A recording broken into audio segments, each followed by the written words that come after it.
The mess hall buzzed with the usual pre-deployment chatter, forks scraping against metal trays, boots shuffling across worn linoleum. Staff Sergeant Kira Ghost Volkov sat alone at the corner table, thumbs moving across her phone screen with practiced efficiency. Her olive-drab uniform bore no distinguishing marks beyond regulation patches, nothing to suggest she was anything more than another logistics specialist killing time before evening formation. Captain Morrison's voice cut through the ambient noise like a blade through silk. "Listen up, people. We've got a situation developing in the Horn of Africa. Intelligence suggests a high-value target convoy moving through the Ogaden Desert tomorrow at 600 local. Problem is, our scheduled F-16 pilot just went down with food poisoning, and our backup is grounded with a busted collarbone from yesterday's PT incident." The room fell silent. Morrison's eyes swept across 43 faces, searching for something he wasn't sure existed. "I need someone, anyone, with legitimate F-16 experience. Not simulator time, not ground school theory. Real stick time in a fighting Falcon." Uncomfortable shuffles, downcast eyes, the kind of silence that screams nobody wants to volunteer for what sounds like a suicide mission. Kira's fingers paused mid-text, her pale blue eyes lifting from the screen for the first time in 20 minutes. "Sir," her voice carried the flat inflection of someone who'd learned to speak only when spoken to. "I can fly it." Laughter rippled through the mess hall, not cruel, exactly, but dismissive. The kind of chuckle reserved for the kid who claims they can bench press twice their body weight. Morrison's eyebrows climbed toward his receding hairline. "Sergeant Volkov, I appreciate the enthusiasm, but we're talking about a $20 million aircraft, not a crop duster. This mission requires 4,732 hours in the cockpit, sir." Kira's interruption was soft but surgical, including 314 combat sorties over Afghanistan and Iraq, 2 confirmed air-to-air kills, both MiG-29s over no-fly zones, distinguished flying cross with oak leaf cluster, call sign Ghost for a reason that has nothing to do with being quiet. The laughter died. Morrison blinked twice, his mouth forming words that wouldn't come. In the sudden stillness, the hum of fluorescent lights became deafening. 42 pairs of eyes swiveled toward the unremarkable woman who just claimed to be one of the most experienced fighter pilots in the room. Kira set down her phone, screen still glowing with an unfinished message to her sister back in Montana. Outside, the African sun was beginning its descent toward the horizon, painting the sky the color of spent brass casings. Tomorrow would bring answers to questions nobody had thought to ask. But tonight, in this moment, the silence stretched like a held breath before the storm. The mess hall erupted, not with laughter this time, but with the kind of urgent, overlapping chatter that accompanies the sudden realization that everything you thought you knew was wrong. Morrison held up his hand for silence, his weathered face cycling through expressions like a man trying to solve a puzzle missing half its pieces. "Sergeant, with all due respect, your personnel file shows you as a logistics specialist. Motor pool maintenance, supply chain management, inventory control.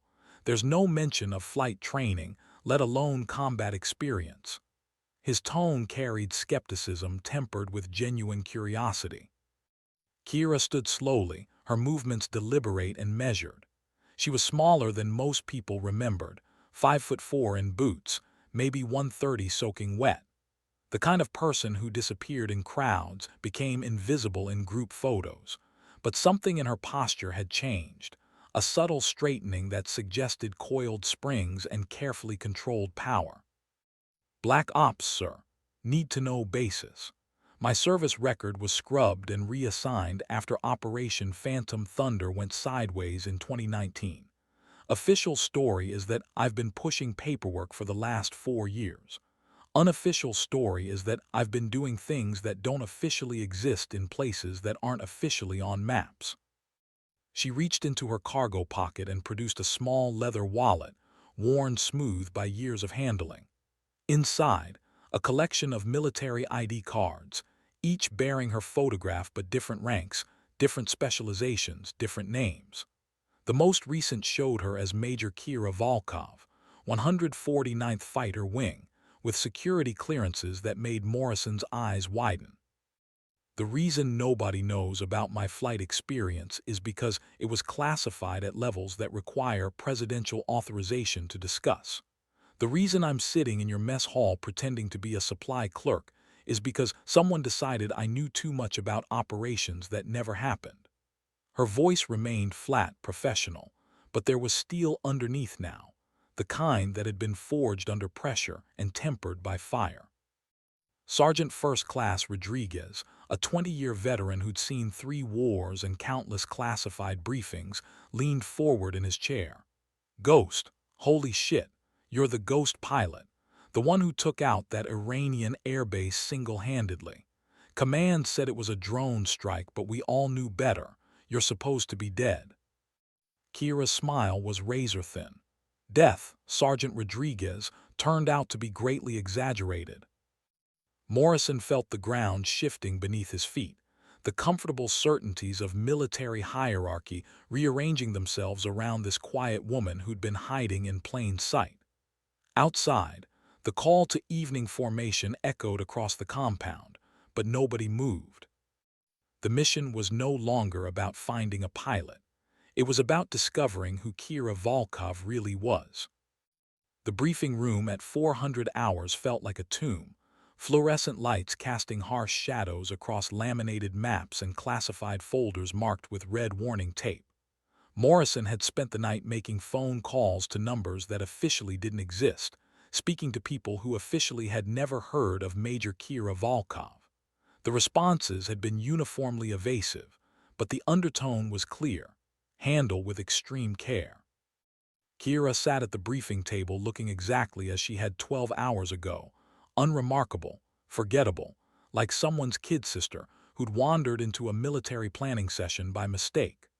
But Morrison noticed details he'd missed before: the way she held her coffee mug with her left hand while keeping her right free, the unconscious scanning of exit points, the micro-expressions that suggested she was calculating threats and distances even in apparent safety.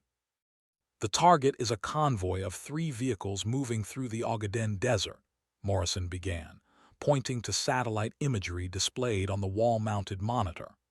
"Intelligence suggests they're carrying weapons-grade uranium intended for a dirty bomb. Time-sensitive nature of the mission means we can't wait for reinforcements or conventional air support." He clicked to the next slide, showing a tactical breakdown of the convoy's expected route. The F-16C Block 50 is fueled and armed with 2 AIM-120 AMRAAMs, 4 AIM-9 Sidewinders, and a full load of 20 ammunition. Flight time to target is approximately 47 minutes. Weather is clear, winds from the southwest at 12 knots.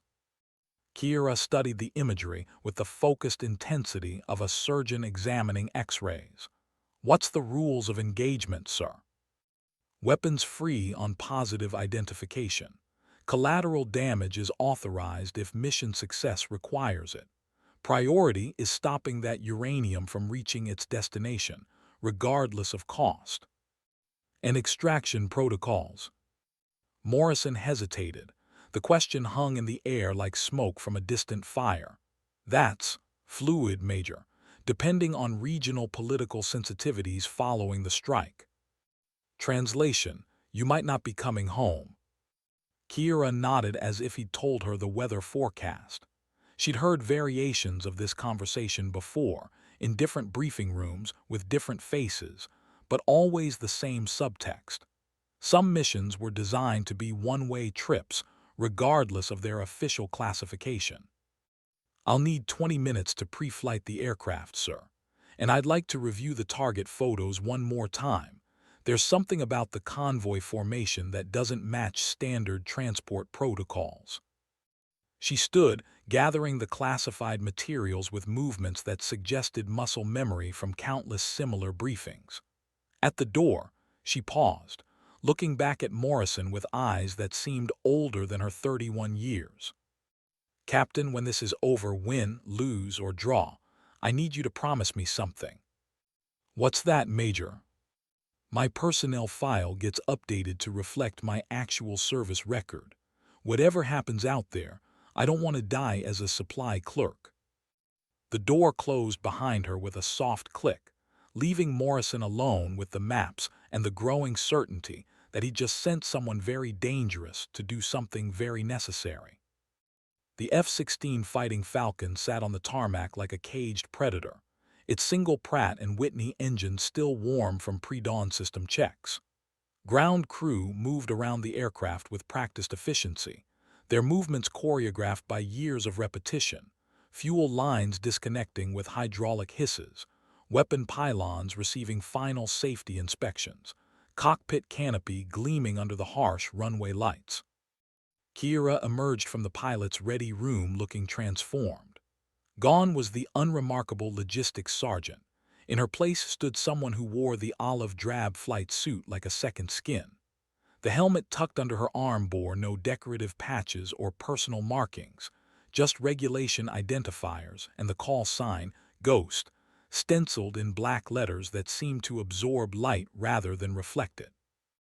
Master Sergeant Chen, the crew chief, looked her up and down with the suspicious eye of a man who'd seen too many hotshot pilots treat his aircraft like rental cars. Ma'am, with respect, I've been working on fighting falcons for 16 years, and I've never seen you before. This bird's got temperament. She pulls left on takeoff, runs hot on the starboard fuel pump, and the heads-up display flickers when you pull more than 7 GS. Kira ran her hand along the aircraft's fuselage with something approaching affection. Tail number 90778, built at Fort Worth in 1992, originally assigned to the 388th Fighter Wing at Hill Air Force Base. Transferred to international operations in 2018 after engine replacement and avionics upgrade. She's got 4,200 flight hours and a maintenance record that would make an accountant weep. Chen's eyebrows climbed. How did you? Because I helped write that maintenance record, Sergeant. This was my bird during Operation Desert Wind. I know she pulls left because her nose wheel alignment was compromised during a hard landing in Syria. I know about the fuel pump because I was the one who recommended the replacement after it nearly flamed out over the Mediterranean. She smiled, and for the first time since the mess hall revelation, it seemed genuine. As for the HUD, that's not a malfunction, it's a feature. When you're pulling 7 GS, you shouldn't be looking at instruments anyway. The ground crew exchanged glances. Chen nodded slowly, his skepticism replaced by grudging respect. Well, I'll be damned. Ghost, you really are back from the dead. Kira accepted her flight helmet from the ordnance specialist, checking the oxygen connections and communication systems with automatic precision. Around them, the pre-dawn darkness was beginning to give way to the soft gray of approaching sunrise. In 37 minutes, she would be airborne. In 93 minutes, she would either complete her mission or become a classified footnote in someone else's war story. Sergeant Chen, when I bring her home, she's going to need new tires and probably a brake inspection. Try to have everything ready. When, ma'am, not if. Kira was already climbing the ladder to the cockpit. When, Sergeant, always when.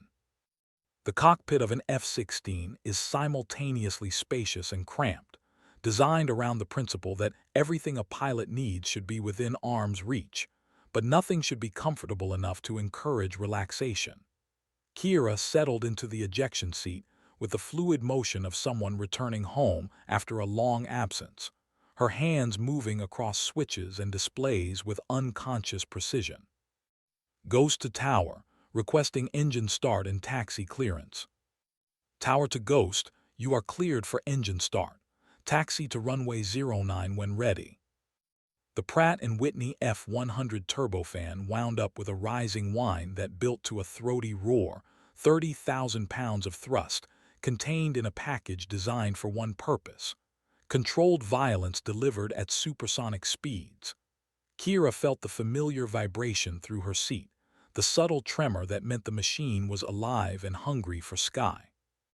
She ran through her pre-flight checklist with methodical precision, each item checked and verified against muscle memory developed over nearly 5,000 flight hours.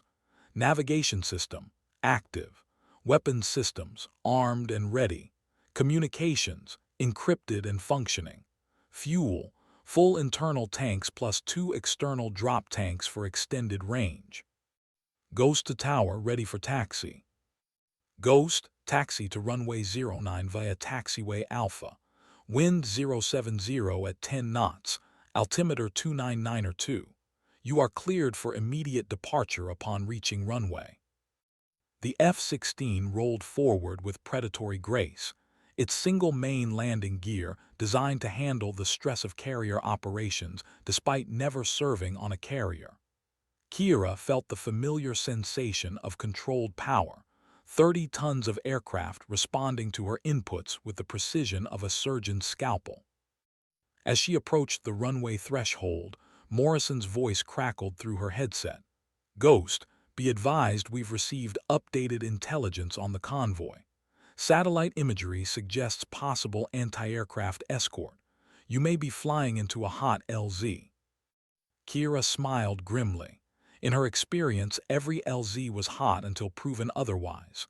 Copy control. Ghost is weapons-free and cleared for engagement.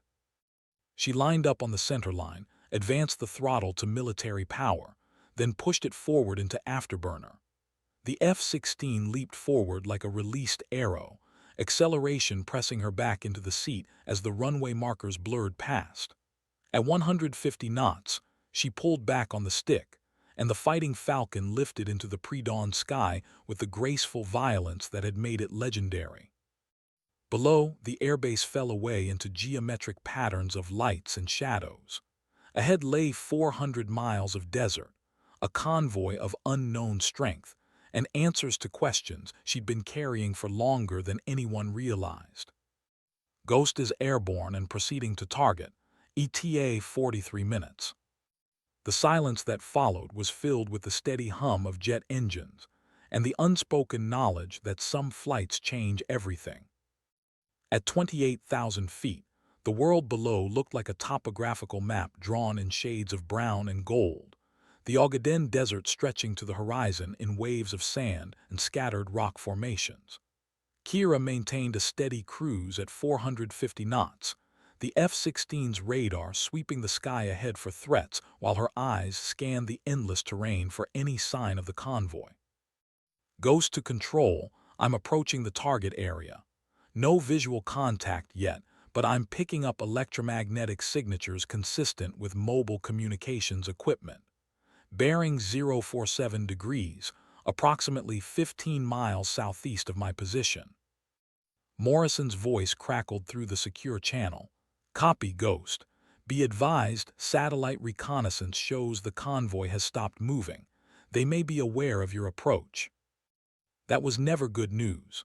Stopped convoys in hostile territory usually meant one of two things: mechanical problems or an ambush.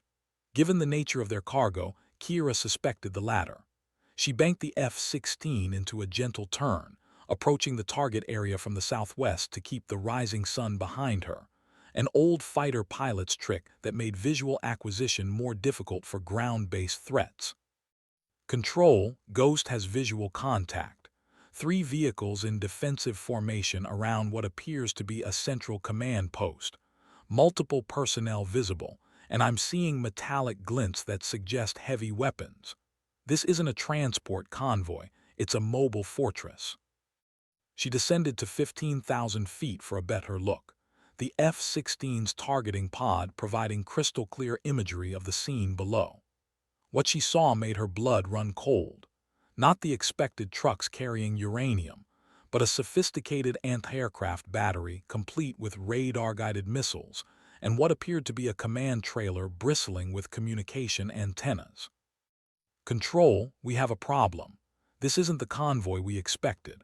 I'm looking at a fully operational surface-to-air missile site. SA-15 Gauntlet system, possibly with backup SA-18s for close-in defense.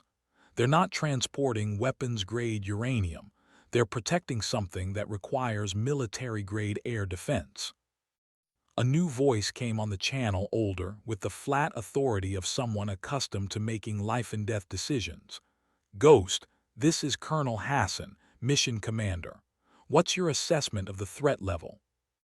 Kira studied the targeting display, calculating angles and distances with the automatic precision of someone who'd survived too many similar situations. "Sir, this is a trap. Whoever provided our intelligence knew we'd send a single aircraft for what looked like a soft target. Those SAMs have enough range to engage me at my current altitude, and they're positioned to create overlapping fields of fire. If I go in low, they'll nail me with the short-range systems. If I stay high, the long-range missiles will turn me into scattered metal. What are your options, Major?" Kira smiled grimly, her hands moving across the weapon selection switches. The F-16 carried enough ordnance to level a city block, but success would depend on timing, tactics, and a healthy dose of luck, commodities that were never guaranteed in combat. "Give me 5 minutes, sir. I'm going to try something that's either brilliant or suicidal, possibly both."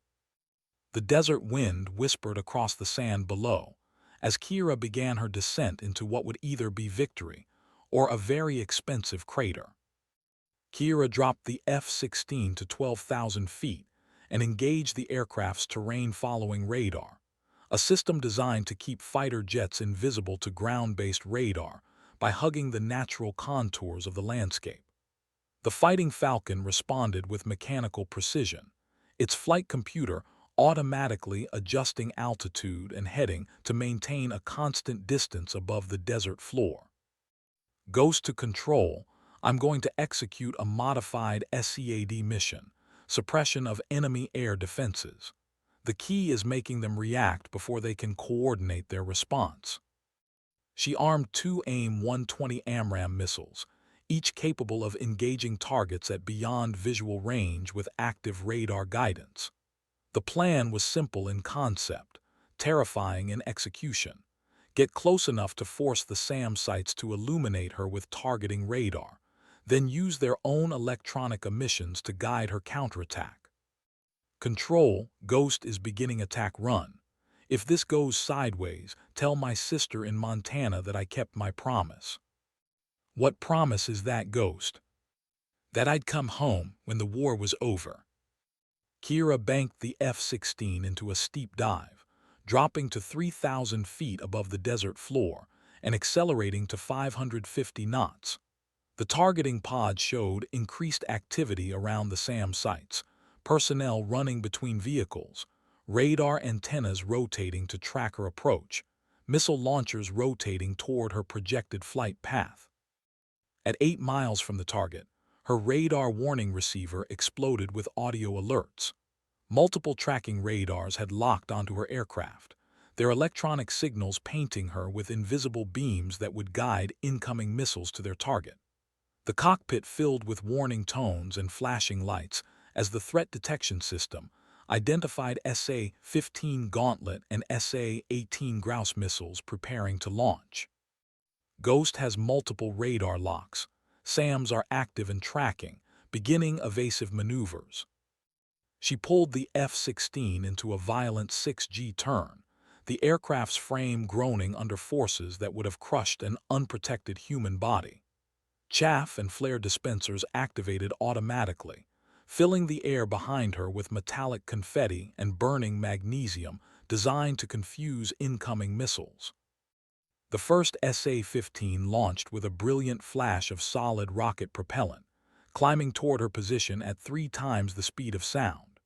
Kira watched its approach on the threat display while simultaneously calculating intercept angles for her own missiles, a complex 3-dimensional chess game played at supersonic speeds with lethal consequences for miscalculation. "Fox 3, Fox 3. She fired both AMRAAMs in rapid succession, their active radar seekers immediately acquiring the SAM site's command radar.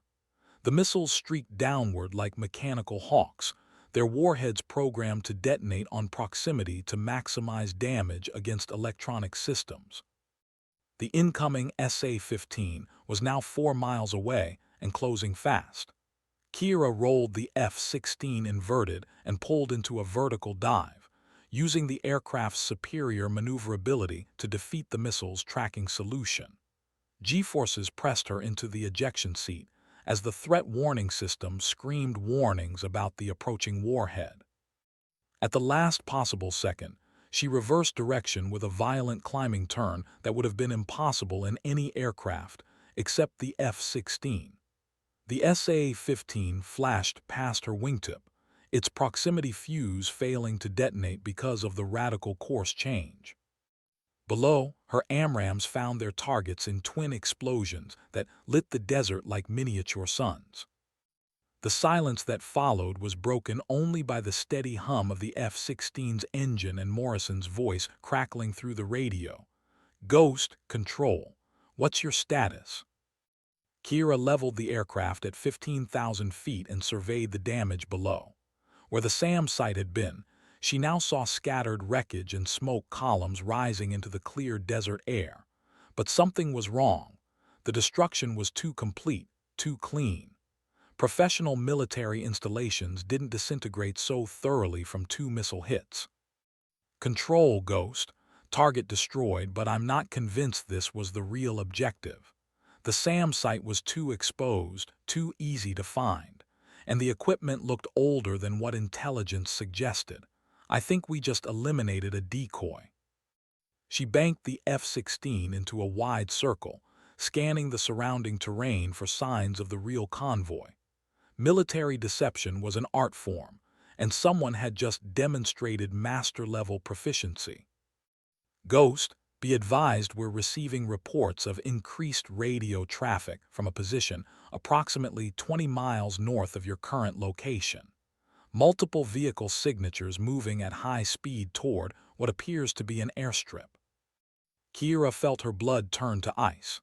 An airstrip meant transport aircraft, which meant the uranium could be airborne and untouchable within minutes. The SAM site had been a diversion, successful because it had drawn her attention while the real convoy completed its mission. "Control, Ghost is proceeding to the airstrip. ETA 12 minutes. She pushed the throttles forward, trading fuel economy for speed. "And Control, tell whoever planned this intelligence operation that they just got schooled by professionals." The F-16 streaked across the desert like an avenging angel, its pilot calculating distances and options with the focused intensity of someone who just realized she was playing a game whose rules she didn't fully understand. Behind her, smoke from the destroyed decoy continued to rise into the morning sky, a monument to the eternal truth that in war, nothing was ever as simple as it appeared. The airstrip materialized out of the desert haze like a mirage gaining substance, a ribbon of cracked asphalt surrounded by prefabricated buildings and fuel trucks. Kira descended to 8,000 feet and activated the F-16's targeting pod, the high-resolution camera revealing details that made her curse under her breath. "Control, Ghost has visual on the airstrip. 3 vehicles on the ground, and I count 1 transport aircraft.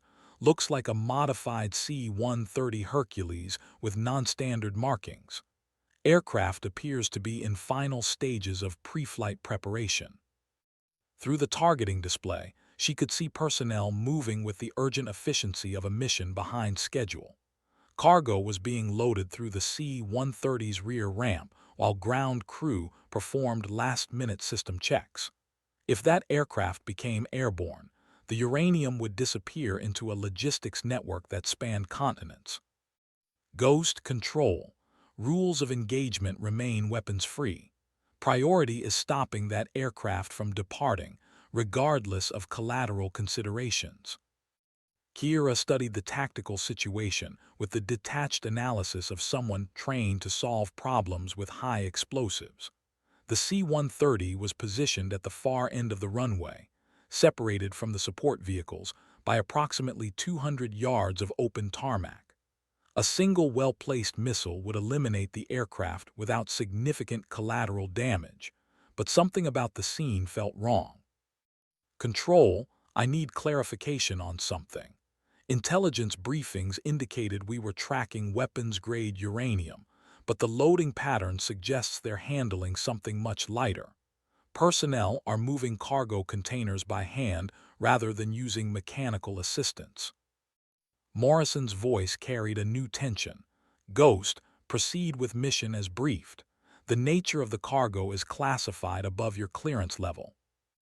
That was military speak for don't ask questions you don't want answered. Kira had heard variations of that phrase before, usually preceding missions that didn't officially exist. But 31 years of life and 13 years of military service had taught her to recognize the difference between necessary secrecy and operational deception. Control, Ghost is beginning attack run on the transport aircraft. She armed an AIM-9 Sidewinder, its infrared seeker acquiring the heat signature of the C-130's 4 turboprop engines. The missile would track the aircraft's exhaust and detonate with enough force to scatter metal debris across 3 acres of desert. Clean, efficient, and absolutely final. At 4 miles from the target, her threat warning system activated again, not the harsh electronic shriek of surface-to-air missiles, but the softer chirp that indicated air-to-air radar. She looked up from the targeting display to scan the horizon, searching for the source of the new threat. Control, Ghost. I have air-to-air radar contact, bearing 090 degrees, range unknown. Appears to be multiple aircraft approaching from the east. Ghost, Control. We show no friendly aircraft in your area. Identify and engage as necessary. Kira switched her radar to air-to-air mode and immediately regretted it. The display showed 4 aircraft in loose formation, approaching at high speed and low altitude. Their radar signatures were consistent with Fulcrums, Soviet-era fighter jets that were still lethal in the right hands. The C-130 was now taxiing toward the runway threshold, its engines spooling up for takeoff. In 90 seconds, it would be airborne and accelerating toward international airspace, but the approaching MiGs would reach her position in approximately the same time frame. Kira faced a choice that would define the rest of her career, however long that might be. Complete her original mission and risk being overwhelmed by superior numbers, or engage the fighters and allow the transport to escape. She smiled grimly and selected her remaining AMRAAM missiles. Control, Ghost. Situation has escalated to air-to-air combat. I am engaging multiple hostile aircraft. The decision was made. Now she had to survive it. The 4 MiG-29s approached in a tactical formation that suggested professional military training rather than hastily recruited mercenaries. Kira watched their approach on radar while simultaneously calculating engagement angles for her remaining weapons, 2 AIM-120 AMRAAMs and 4 AIM-9 Sidewinders. Against 4 experienced pilots in capable aircraft, those numbers represented a mathematical problem with very few favorable solutions. Ghost to Control, enemy aircraft are now 12 miles out and closing. I need immediate tactical support. AWACS, electronic warfare, anything you can provide. Morrison's voice carried the strain of someone watching a situation spiral beyond control. Negative, Ghost. You are operating in denied airspace with no backup available. You are cleared to disengage and return to base if mission parameters exceed survivable limits. Translation: we're hanging you out to dry, but we're giving you official permission to run away. Kira banked the F-16 into a climbing turn, trading speed for altitude while the targeting computer calculated intercept solutions for the approaching fighters. Below, the C-130 had reached the runway and was beginning its takeoff roll. In 60 seconds, it would be airborne and beyond her reach. Control, Ghost, I am not disengaging. Repeat, I am not abandoning mission. She selected both AMRAAMs and waited for the targeting computer to achieve lock-on against the lead MiG at maximum range. The missiles would have to fly nearly 20 miles to reach their targets, a long shot that would give the enemy fighters time to detect the incoming weapons and take evasive action. Fox 3, Fox 3. Both AMRAAMs departed their pylons in rapid succession, their solid rocket motors igniting in brilliant flashes of light. The missiles accelerated to 3 times the speed of sound, their active radar seekers scanning ahead for the electronic signatures of the approaching MiGs. The enemy formation immediately dispersed, breaking into individual attack profiles designed to overwhelm her defensive capabilities. 2 fighters climbed to high altitude, while the other 2 remained low, creating a vertical pincer that would force her to divide her attention between multiple threat axes.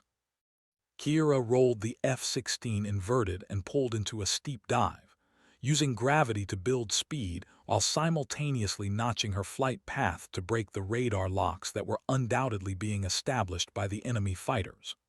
Her radar warning receiver was now a symphony of electronic threats, multiple tracking radars, missile launch warnings, and the distinctive warble that indicated someone was trying to jam her communications.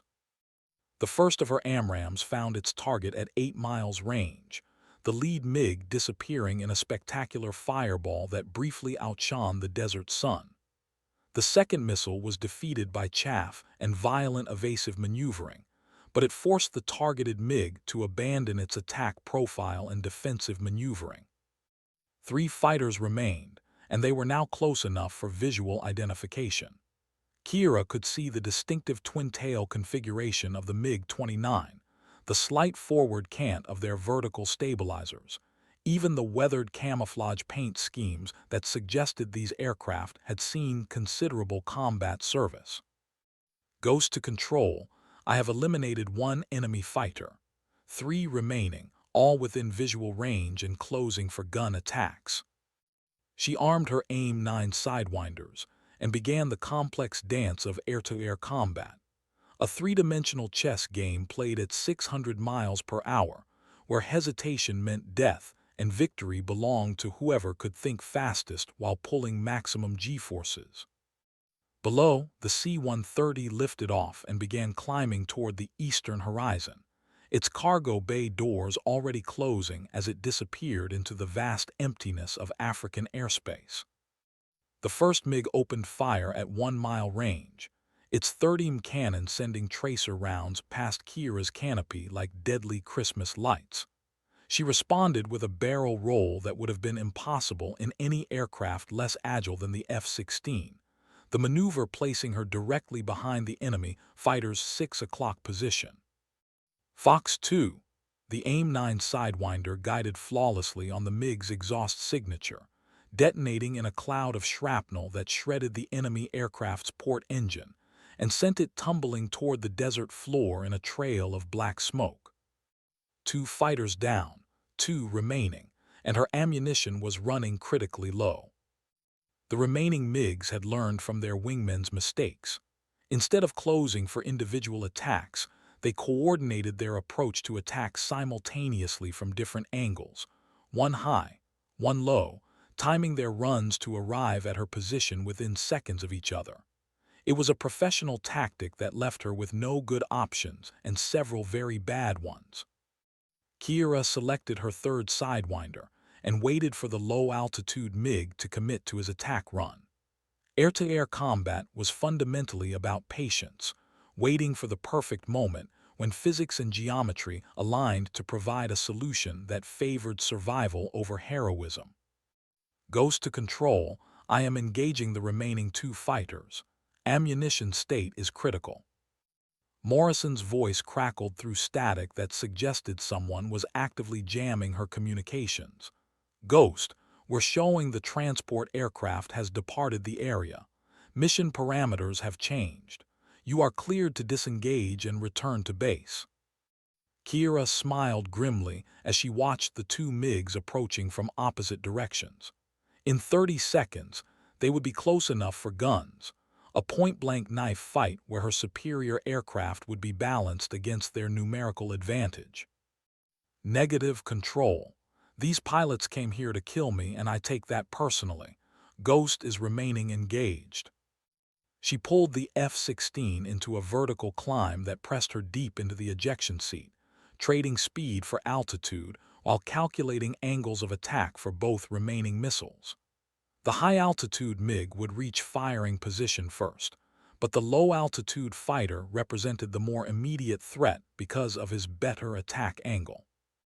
At 18,000 feet, she rolled inverted and pulled through into a diving attack that placed her directly in line with the lower MiG. The Sidewinder acquired lock immediately, its infrared seeker tracking the heat signature of the enemy fighter's twin engines.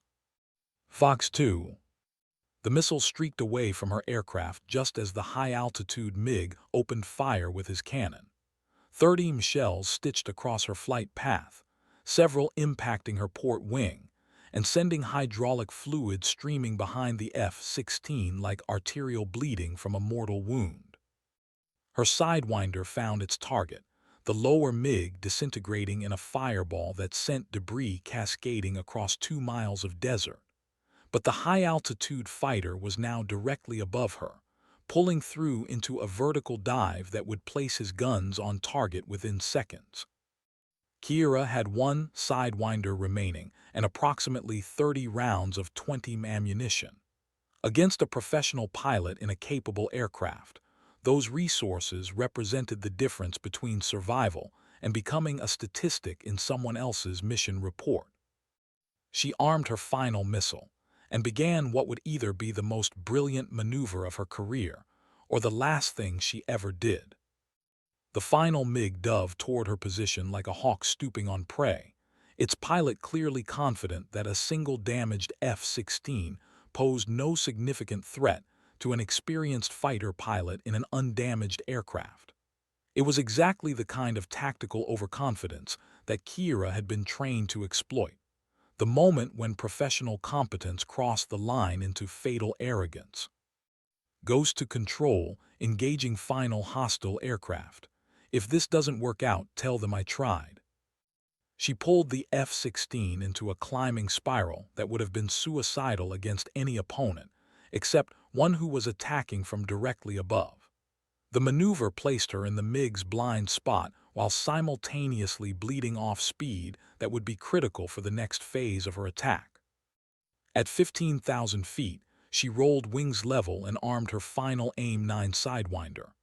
The enemy fighter was now 8,000 feet above her and descending rapidly, his nose pointed directly at her aircraft in what fighter pilots called a death from above attack profile. In